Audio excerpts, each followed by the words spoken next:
welcome back to my channel. I'm Robin, or Hobbit's Reading List, and today we are going to figure out what I will be reading in the month of June, which is one of my favorite months to play my TBR game because I read a lot of queer fiction, predominantly queer romances, specifically MM romances, and honestly I take June as just an opportunity to read all of the queer fiction that I can.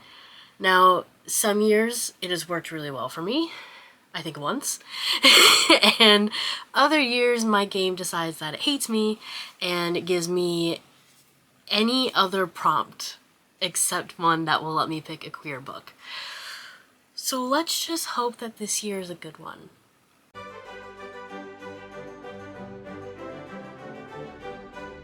If this is your first TBR video of mine, I play a game called TBR Pursuit, where I use the Lord of the Rings Trivial Pursuit board. There we go. Each color represents a different genre on my shelves, which represent the 6 most popular genres on my physical TBR, which is, of course, LGBT, as well as Jewish, fantasy, psychology, classics, and romance. Obviously, because it's June, I'm going to be aiming for LGBT. Probably the second option I would aim for is romance, because a lot of my romance is LGBT. But it's really just up to the die, so I usually do 7 rounds, although I do have an option, which is the purple roll again spots that adds a book to my TBR. Additionally, these bigger spots at the end of the spokes represent Miscellaneous, which accounts for all the other books on my TBR, because I like books, I collect books, and I have quite a variety. So I'm gonna get set up and then we will figure out what I will be reading in June. First roll, a 3, so we're gonna go here because blue is LGBT.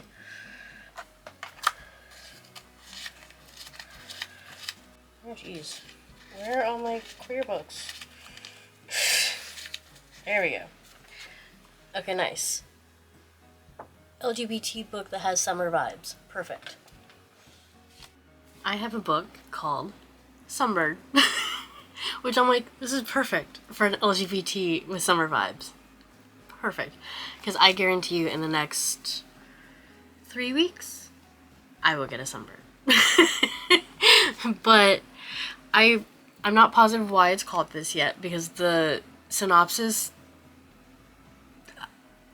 Okay, I think I can make a correlation, but this is about 2 girls who are growing up in this like very small rural town in Ireland, and Lucy knows that, like, based off of everyone else in this town, like, she's expected to finish school, marry someone in the village, pop out some kids, and that will be her life.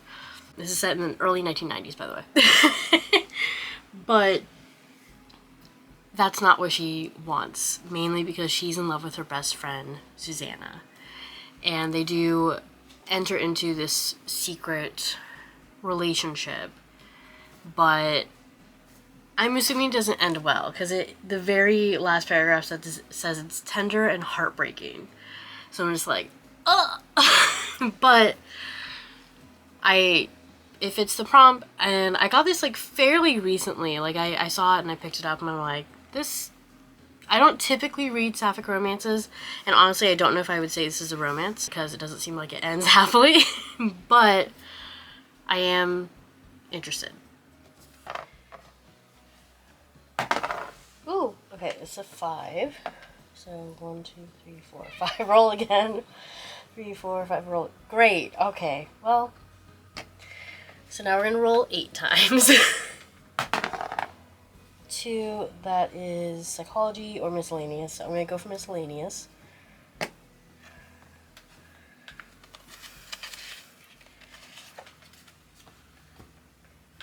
I don't know if I'll be able to do that. Most recent purchase.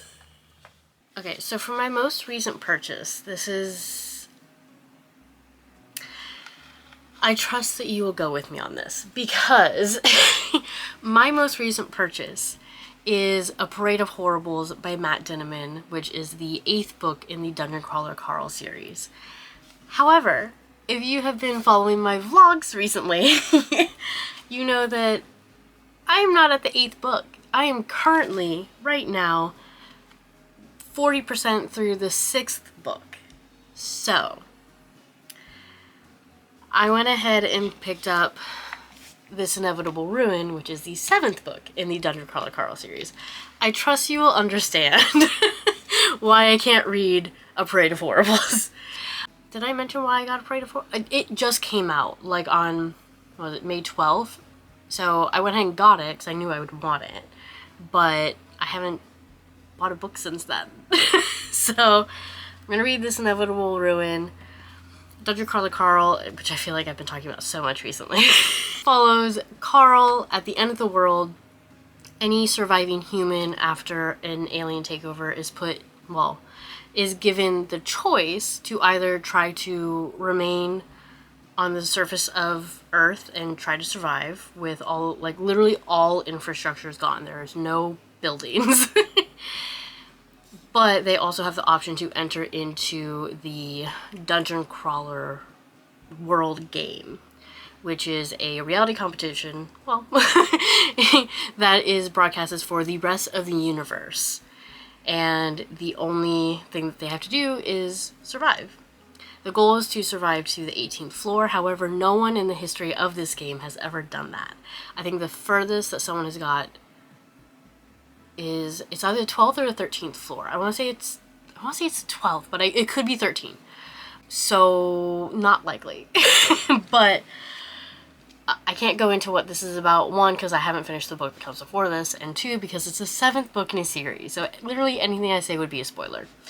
But I'm very much enjoying the series, so I'm happy about this. 6, 3, 4, 5, 6 LGBT. 1, 2, 3, 4, 5, 6 fantasy. And then a 6 would put me in the center, which is nothing. So, buddy. Jeez. So, LGBT.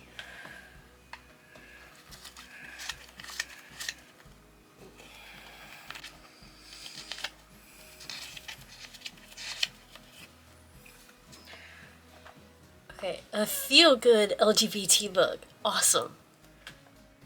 So, I was so excited to pick this one up. Arthur and Teddy are coming out. I figured this was perfect for June. And I did filter my storygraph for LGBT and lighthearted, and this was on the list. So, pretty much what happens is Arthur is nearly 80 years old, and he comes out to his family as gay. His grandson, Teddy, is also gay, but he's not ready to come out, especially after seeing the reaction to Arthur's coming out. All it says is it causes shockwaves in the family.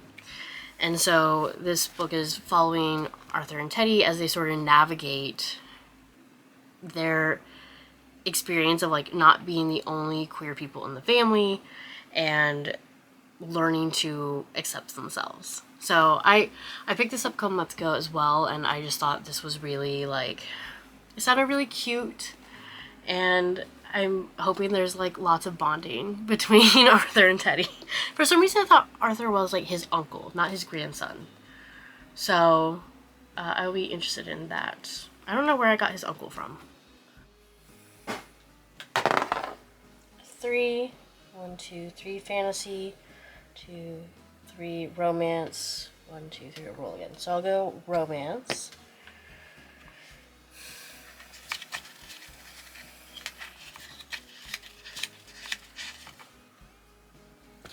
Ooh, a romance with a one bed trope. That might be a little hard for me to figure out, but we'll see what I can do. There is not an option on Storygraph, not one that I know anyway, to find tropes.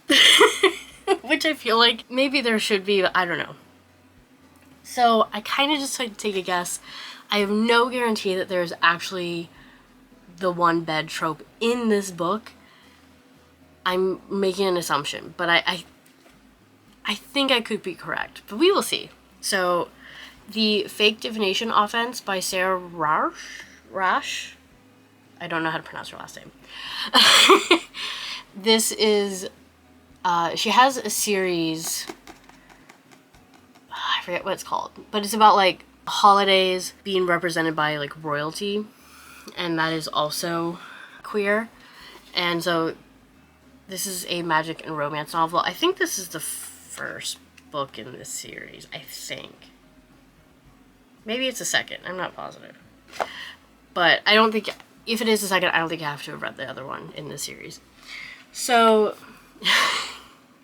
the reason I say this probably has one bed in it is because it's a fake dating romance. So, I sort of figured either fake dating or road trip would be likely to have one bed. But the one, like, book that I had that technically has a road trip in it, like, it wouldn't make sense for that to be one bed. So this is the best bed I have.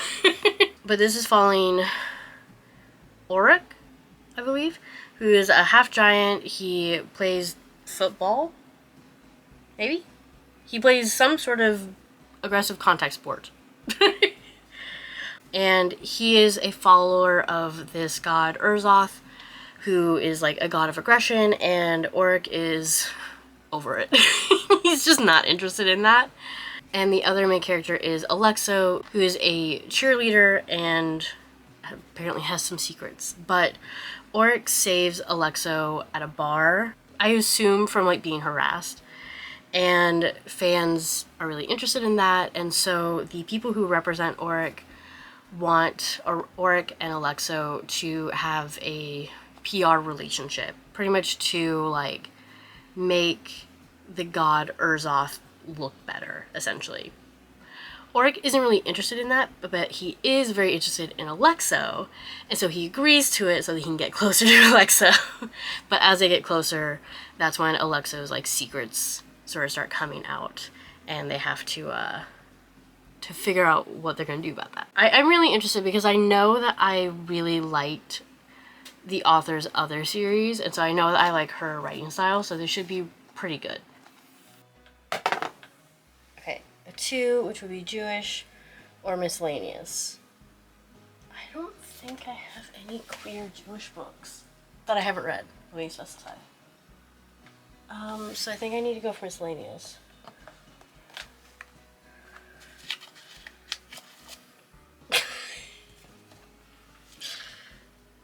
A book about politics.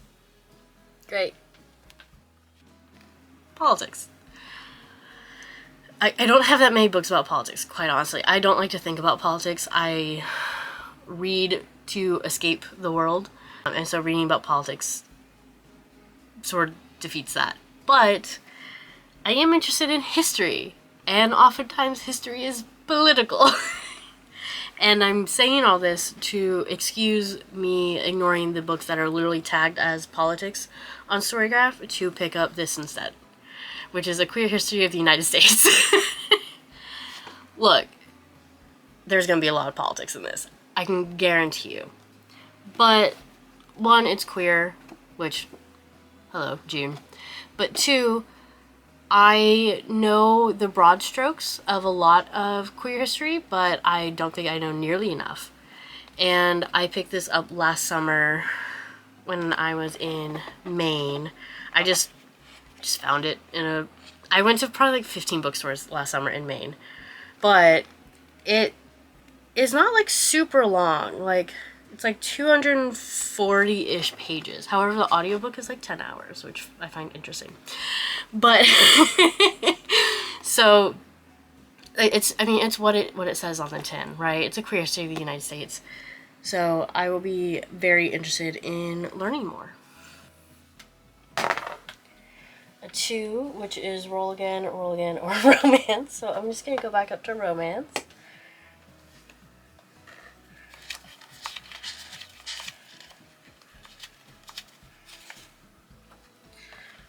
So this is a TBR Veteran, which is a book that has been on my TBR for more than a year. I picked up Just by Looking at Him by Ryan O'Connell. Now, I did try to listen to the audiobook for this last year, but I wasn't a huge fan of the narration. So I will try to read it physically, and then if I don't like it, well, then I don't like it. This follows Elliot, who is a writer for a TV sitcom, and he has cerebral palsy, and so he feels that everyone expects him to be grateful for like how perfect his life looks. By which I mean like he's a writer for a popular sitcom, although it's a sitcom and it seems like Elliot looks down on that, but he also has like a great relationship. But he doesn't feel, one, he's tired of feeling like that he should be grateful, like he's allowed to have a variety of experiences, but he wants those experiences and he feels like he doesn't have the opportunity because of his cerebral palsy. But he decides one day, after hearing about his boss like bragging about getting with a sex worker, he decides to get a sex worker and to experience that rush. And it seems like it's also a discussion about like escapism, which is funny because I literally just mentioned escapism. But I think it'll be really interesting. This is more literary than I tend to enjoy. So we will see. 6, okay.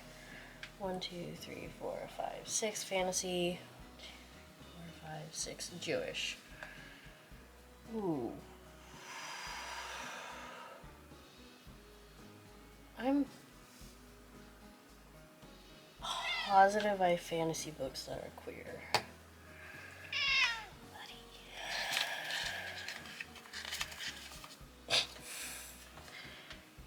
Okay. Autumn vibes. I had a couple options that were also LGBT. And I went for the, like, maybe less autumn vibe. Like, it's definitely autumn vibes, but I felt like I had one that fit that more, but it was, like, almost too autumn for June. So I picked Chasing Magic, which is following Willow, who receives his like magical compass that is supposed to lead him to his spark. Now, I assume his spark is like a magic user that he has like some sort of bond with that helps his own magic, it seems. But in tracking down his spark, whose name is Nash, he also ends up meeting Nash's brother, Callan, who is a hawk shifter. Now, I think shifter romances are so interesting, and just the different, like, type of shifters, because a lot of times it's like wolf shifters or even bear shifters. I've read plenty of those, but I like the different ones. I read a duck shifter last year, I think, which I was just like fascinated by. Callan, that's his name, right? Callan, not Callum. Yeah, Callan is a hawk shifter. I'm so fascinated by the bird shifter, so I can't wait to read this. Willow, in finding Nash, who is a spark, he also meets his like true mate, and I'll be interested to see how that works out, because I don't think the spark like is inherently romantic. It doesn't seem like. So, but yeah, it does say, let me see, it's book 1 in a collection of familiars, and it's true mates, found family, an alpha hawk, a blue jay familiar, which, as well as Mpreg magic and a happily ever after. So, well, I'm actually very much looking forward to that. Alright, so what is likely the last roll? A 1. Okay, well, fuck me, I guess. Either psychology or roll again. I could do psychology, but since this is June and it's one of my favorite months to play my TBR game and it's summer, I'm gonna go just roll again. So, we will now have 9 books. 5. 1, 2, 3, 4, 5 LGBT. 1, 2, 3, 4, 5 LGBT. 1, 2, 3, 4, 5 miscellaneous. I'm gonna go over here.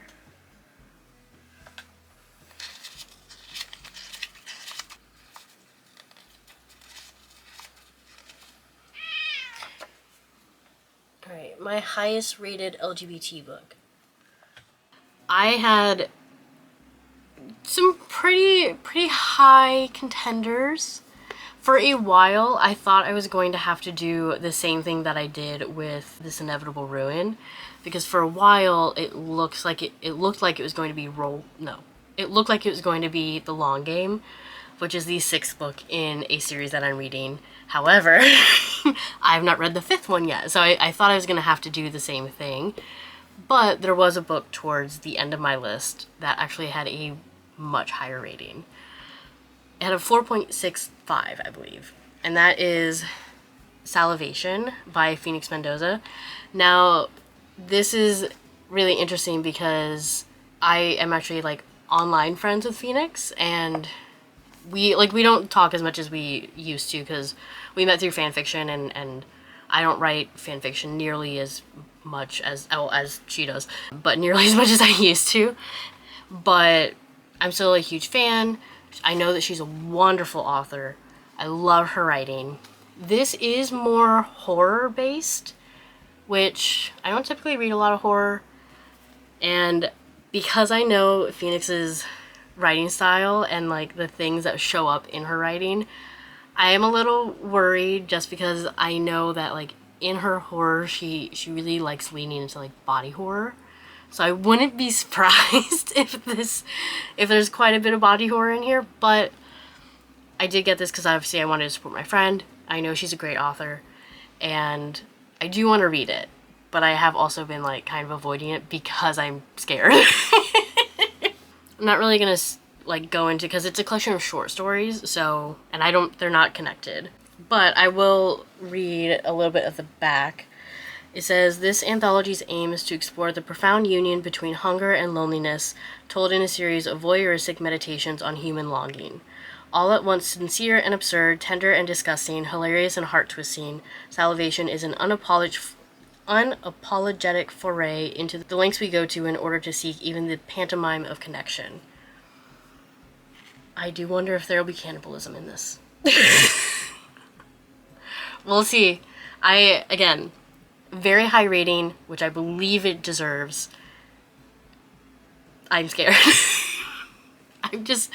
I know there's gonna be so much in here that I'm just like, I'm gonna enjoy reading it, but it's also gonna make me go, it's gonna squick me out. Alright, this has to be the last book. 4 romance, 1, 2, 3, 4 miscellaneous. I'm gonna go for romance. Yeah.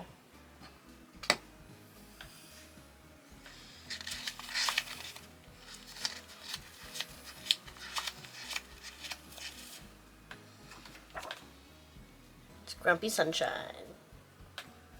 This is one of the Kindle books that I got last summer called Room for Love, and it is about a man named Noah who bought a fixer-upper, and he's grumpy. The home comes with this, like, contractor who wants to help. He's a sunshine guy, and there's a little bit of, like, there's obviously interest, but also Noah also has a kid, and so it seems like he's a single father who has this home that he needs to fix up, and Luke is the contractor. They have attraction and sort of, you know, connection and everything, but Noah doesn't do casual, and Luke doesn't quite know how to not do casual, I guess. So it'll be really interesting to read. I have quite a few books that involve this, like, one of the people being like a laborer. I don't know why I got so many Kindle books where one of them was, you know, either like a plumber or a handyman or a contractor. So I don't know why, but I have, like, I think like 5 or 6 where that's the case. But I'm enjoying them. Like, I think they're really fun. So there's that. That's all the books from the TBR. However, I do also have a Wodehouse book that I need to read. I took May off to give myself a little bit of a break, but my dad and I will resume reading Wodehouse this month for our Wodehouse podcast. We're going to read Money for Nothing, which is, I can't even tell you what I do know about it, because I go into them blind, so I don't look up the blurb or anything.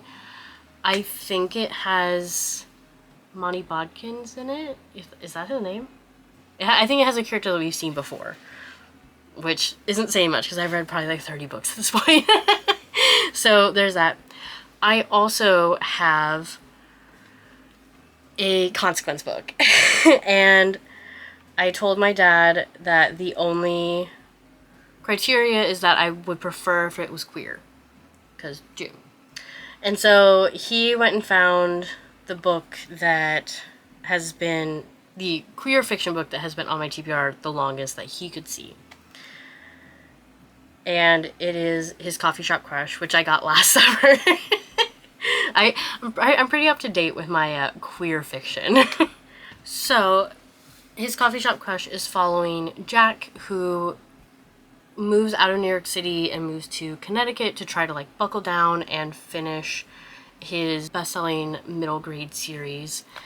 And a coffee shop is a great place to write. However, he keeps getting distracted by the barista that works there named Pete. And as they get closer, they figure out that they actually have another connection, which sounds like it makes things kind of complicated. So I was like, oh, it sounds cute. It sounds like pretty lighthearted. It does have the lighthearted tag. So should be pretty enjoyable. So those are the 11 books on my June TPR. Don't know how that happened so quickly. Oops. But if you have any interest in any of these books, please leave me a comment, or if you've read any of them. Otherwise, like the video and subscribe and click the notification bell so that you get notified every time I upload a video, so that you can see my thoughts on these books in somewhat real time. And I will talk to you in the next vlog. Bye.